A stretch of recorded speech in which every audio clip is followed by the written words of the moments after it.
Stroke merupakan penyakit yang banyak membunuh orang di dunia dan setidaknya 6,2 juta orang mati karenanya di tahun 2015. Stroke terjadi ketika pembuluh arteri di bagian otak tertutup atau mengalami kebocoran.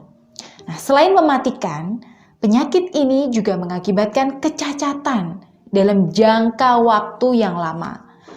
Dan stroke ini disebabkan banyak hal seperti obesitas, kolesterol tinggi yang tak terkontrol, dan hingga diabetes. Tapi tidak itu saja. Ternyata serangan stroke oleh sejumlah ahli ternyata disimpulkan sebagai masalah fisik atau kejiwaan atau mental. Ini sangat menarik karena ini mematahkan anggapan bahwa stroke terjadi dikarenakan oleh tingginya kadar kolesterol di dalam tubuh seseorang. Ada penelitian yang menyebutkan bahwa 50% dari penderita serangan ini memiliki kadar kolesterol yang tinggi di atas batas normal. Namun 50% lagi berada di bawah pada batas normal atau di bawahnya. Ini berarti kadar kolesterol tidak ada hubungannya dengan serangan stroke. Nah, ada satu peristiwa sebagai contoh. Seorang ibu yang mendadak kehilangan seorang anaknya akibat kecelakaan atau sakit mendadak bisa langsung mendapatkan serangan stroke. Hal ini membuktikan bahwa stroke dipicu oleh sebuah peristiwa yang membuat ibu tersebut itu terkejut dan tidak bisa menerima peristiwa tersebut.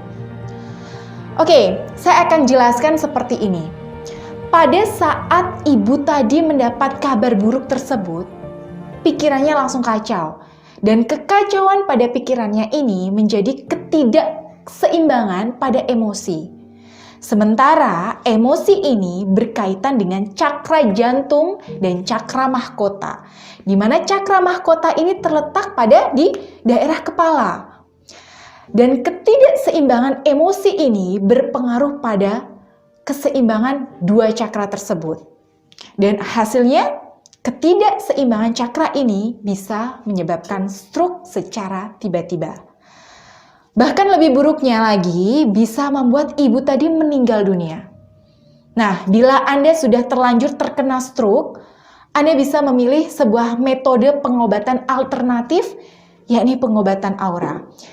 Di mana pengobatan aura ini fokus untuk membantu menyeimbangkan energi cakra Anda.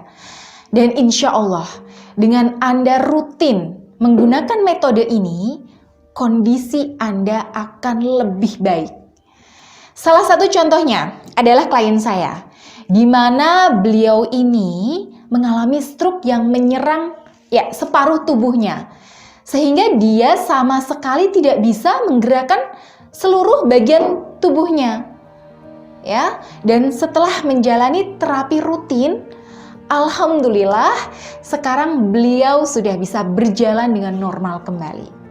Dan bagi Anda yang tertarik menjalani metode pengobatan aura ini, silahkan Anda hubungi nomor asisten saya di bawah ini. Dan perlu Anda ketahui bahwa pengobatan ini berbayar atau memiliki biaya tertentu yang terdiri dari 4 tahapan. Namun di tahap awal Anda tidak perlu membayar karena akan saya berikan secara gratis. Setelah menyelesaikan tahap pertama dan ingin masuk ke tahap berikutnya, tujuannya agar penyakit Anda bisa sembuh secara sempurna, barulah kami kenakan biaya secara keseluruhan.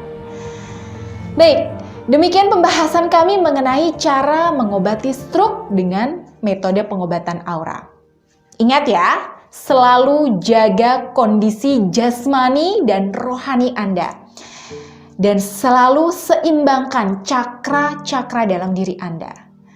Baik, semoga bermanfaat dan sampai jumpa di video saya berikutnya.